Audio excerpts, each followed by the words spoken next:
mientras en el hemisferio norte comienza la primavera y en el sur el otoño, el tiempo sigue marcando nuestras vidas más allá del uso horario en el que los encontremos.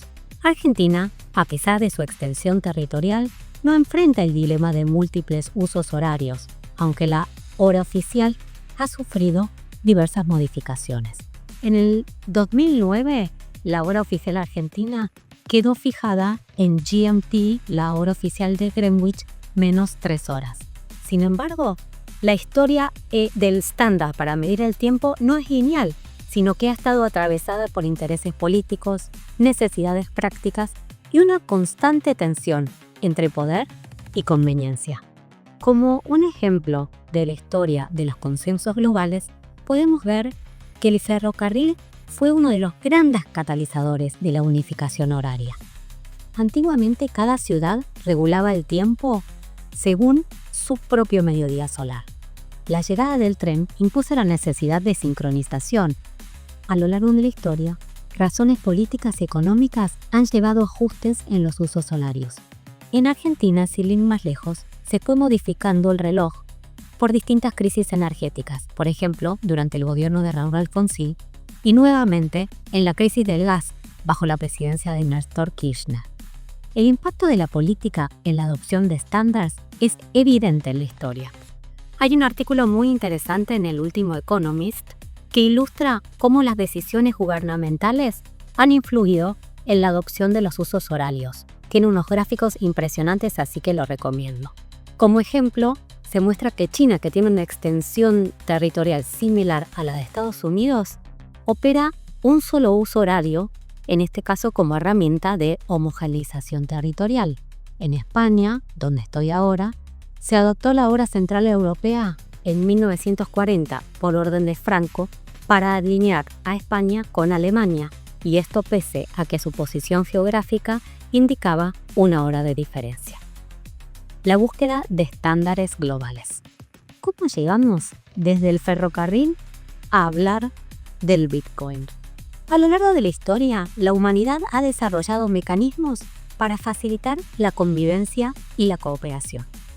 La estandarización de sistemas de medida, el tipo de monedas, los calendarios han sido clave en la evolución de sociedades complejas, permitiendo la comunicación y un comercio más eficiente al reducir costos y conflictos. Algunos estándares fueron el resultado de decisiones políticas centralizadas, tanto imperiales como de estados, mientras que otros emergieron gradualmente por conveniencia y por un uso extendido. Hay intentos también de lograr consensos que sin embargo han resultado fallidos. El Esperanto, por ejemplo, intentó ser una lengua franca, una lengua universal, pero fracasó simplemente por falta de adopción masiva. En cambio, ciertos códigos han logrado imponerse, como por ejemplo la señalización vial con los semáforos rojo, amarillo y verde.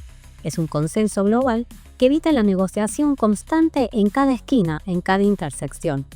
Imagínense si cada vez que llegamos a una esquina tuviéramos que elegir o tirar la moneda a ver quién pasa primero.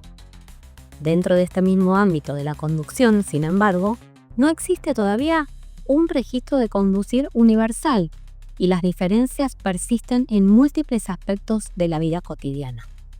En mi caso, por ejemplo, he vivido en varios países y he tenido que sacar 7 registros de conducir, porque muchas veces uno no es reconocido en otro lugar o cuando sí es reconocido ya está vencido. Por ejemplo, tengo los registros de Argentina, de México, de Singapur, Hong Kong, Vietnam, el de España y el de Alemania.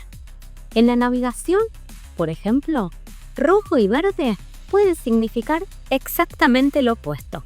A pesar de que hay cierto consenso, este no es global, con lo cual hay ocasiones en las que hay que traducir el consenso logrado en una parte del mundo al consenso logrado en otra.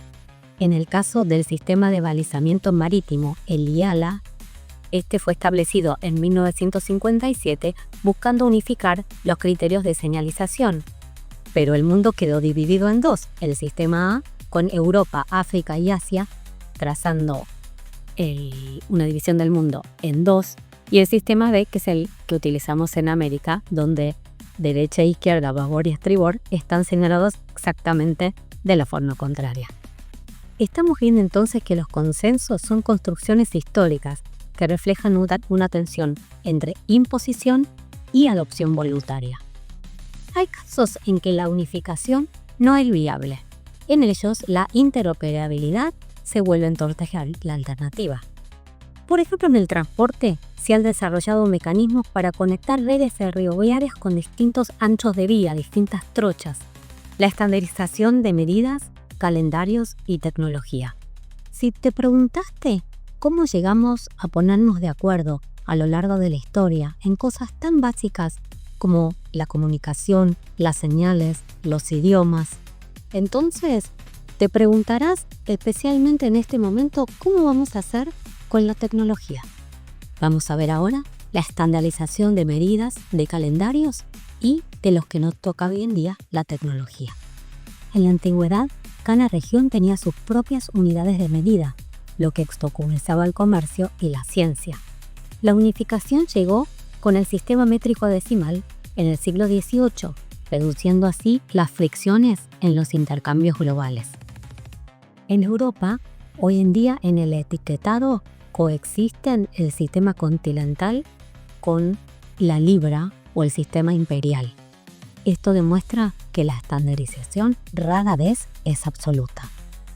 Uno de los consensos más duraderos es el calendario gregoriano, que fue instaurado por el Papa Gregorio XIII, que fue en 1582. Esto fue para corregir el desfase del calendario juliano. Su adopción no fue inmediata ni uniforme, pero con el tiempo y por el uso se convirtió en la norma global, reflejando la combinación del poder político que lo proponía desde arriba y la necesidad que es la que en última instancia decide que los estándares sean exitosos. Así llegamos a la tecnología, que también ha vivido sus propias luchas por la estandarización. Recordemos los sistemas de televisión PAL y NTSC de video, las diferencias de voltaje eléctrico que todavía tenemos cuando viajamos de entre 110 y 220 voltios. Los distintos tipos de enchufes con distintas patitas nos muestran que la homogeneidad no siempre triunfa. Sin embargo, algunos protocolos han logrado una adopción casi universal, como el que utilizamos todos los días, el famoso protocolo de Internet, el IP o el IP, o el sistema GSM para comunicaciones móviles. Bitcoin y el futuro de los consensos monetarios. Un gran tema con respecto a la estandarización. La estandarización ha sido una herramienta clave para resolver problemas prácticos, pero su imposición ha dependido tradicionalmente de estructuras de poder jerárquicas. Hemos visto recién la imposición del calendario a través de un sistema centralizado.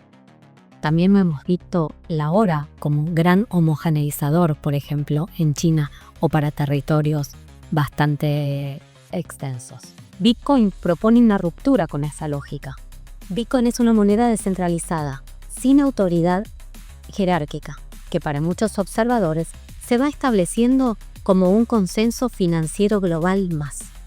Desde su aparición en el 2009, el Bitcoin ha tenido un crecimiento exponencial, pero su consolidación como un estándar monetario enfrenta varios obstáculos: la volatilidad, las restricciones regulatorias y los desafíos tecnológicos son barreras que impiden su adopción generalizada. La historia sugiere que los consensos exitosos son aquellos que combinan utilidad, respaldo institucional y una transición paulatina. Así como el calendario gregoriano desplazó gradualmente al juliano y el sistema métrico convive con el imperial, la pregunta probablemente no es si Bitcoin reemplazará a las monedas tradicionales, sino cómo se integrará a ellas. Estamos viendo que los consensos son construcciones históricas que reflejan una tensión entre la imposición desde arriba y la adopción voluntaria, un consenso capilar del que todos formamos parte.